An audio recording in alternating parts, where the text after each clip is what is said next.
You really want a greenhouse, or you just got a greenhouse. Well, have you really figured out what you're going to do with it? Join me today as I discuss some of the things to think about in determining how to use your greenhouse.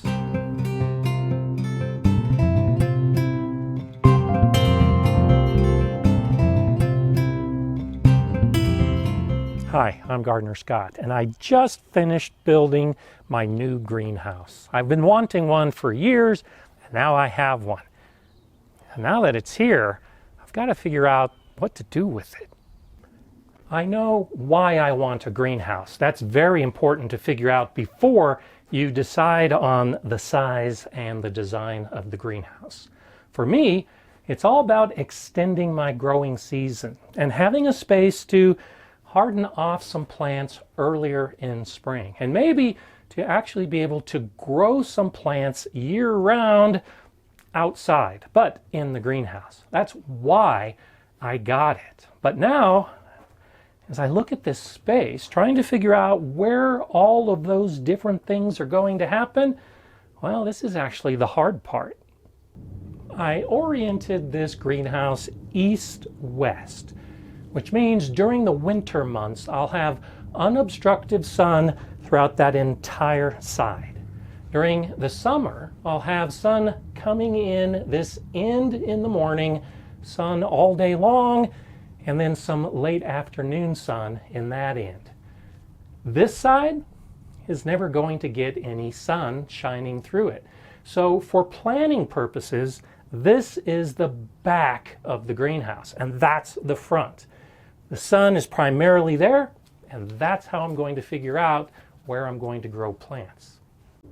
In a typical garden bed, we put taller plants in the back, and we put shorter plants in the front, so that those plants in the front do not shade the plants in the back. Well, that means this back space needs to be taller. So for all of those pots, all of those trays of plants that I'm going to harden off, it makes perfect sense to build a platform, to build a table on the back side of the greenhouse so that all of that will rest higher.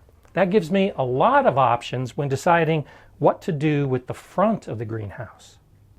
Building a long table along the back wall for plants makes sense for another reason as well. If I were to grow any plants in the ground or pots that are low, they'd probably be shaded by whatever's in front of them. So I'll elevate onto the table. But what about all that space underneath the top of this table? What do I do with it? Well, now it becomes ideal storage space. I'm going to need some room for my pots and my soil and my amendments. And underneath a planting table is ideal for that. The greenhouse can become relatively self-sustaining. Everything I'll need to grow in the greenhouse can be stored in the greenhouse, which makes the whole process that much easier. This greenhouse is 3 meters wide by 4 meters long. That's about 130 square feet, which is a lot of space to grow a lot of plants. Well, I don't need this table in the back to extend out halfway or even a third. I only need a couple feet to be able to easily work on top of the table. That still leaves me a lot of space in the rest of the greenhouse. And so, anticipating that I'm going to have a path through the middle from one door to the other, I still have about a foot or two of space in front of this table that's available. Well, again, if I grew in the ground, not only would I probably step on those plants, but they could be shaded. Instead, I can actually build an elevated platform, maybe just a foot tall, to put pots on. I can still have storage behind that space. So now I have an ample working area that I can start seeds and harden off plants. I've got my storage, and then I can have a long row of plants to either grow year-round or for hardening off. And then I've got the rest of this space to figure out what to do with. and figuring out what to do with the front of the greenhouse, this area that gets full direct sun all day long. Well, it brings us back to the reason why we got a greenhouse in the first place.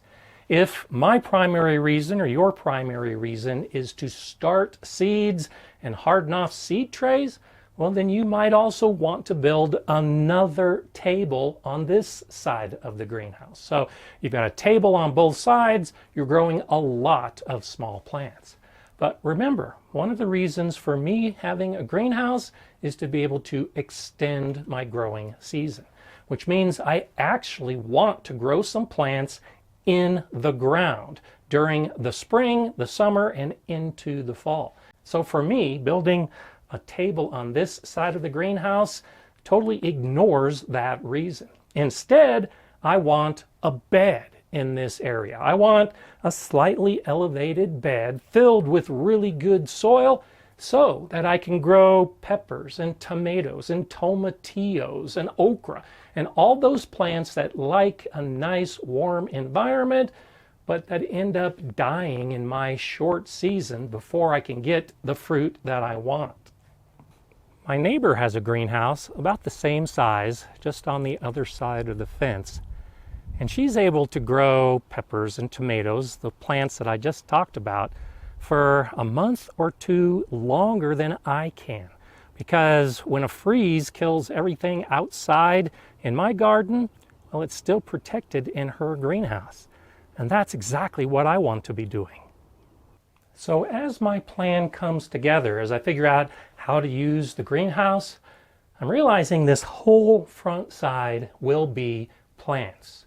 But it doesn't have to be in-ground plants versus small seedlings on a table. There are other options as well. We can grow in pots, pots of all different sizes. And that's actually how my neighbor does it. She has big 2 feet wide pots, even some that are almost 3 feet wide. And that's how she does all of her growing. She's not growing in the ground and she's not growing small seedlings, but she's growing all of those regular garden plants in big pots. So maybe some of this space will be in-ground growing, and on the ends I can have some big pots. I can also have big pots in the back of the greenhouse. There's lots of flexibility based on the plants I want to grow and the amount of space that I have. As I figure out the best way to use every square foot of this greenhouse, I also have to think beyond plants and storage. There's another component to greenhouse growing which is very important. To be able to grow in early spring and late autumn, I need this greenhouse to stay warm at night. And one of the best ways to do that is by collecting the heat during the day to release it at night. And water is the answer. So I'll have buckets of water in the back of this greenhouse, along the sides, along the back, to collect all of that warmth during the day and release it at night. That's all part of the planning. That's all part of trying to figure out the best way to use this space. It's important to think about the entire greenhouse when deciding how to use it. It's more than just growing in beds or in pots that are low. We have lots of high space as well. This greenhouse is about 8 feet tall, and I have these extra sturdy support brackets. There's absolutely no reason why I can't hang some potted plants above my head or allow some of the vining plants to grow this tall. This is one of those things that a lot of gardeners with greenhouses forget. You should use your vertical space. Use the space at the top of the greenhouse as much as possible, and you can really fill this area with plants of all different sizes. The specific plants and when I choose to put them in the greenhouse is a separate part of the planning. Now that I have an idea of how to use the space inside the greenhouse, all of that planning will be much easier because I can figure out whether I should use the table, the ground, or some of that vertical space. And all that will come. For now, it's time to actually start getting the greenhouse ready, building some of those structures, and use it the way I want to. I'm Gardener Scott. Enjoy gardening.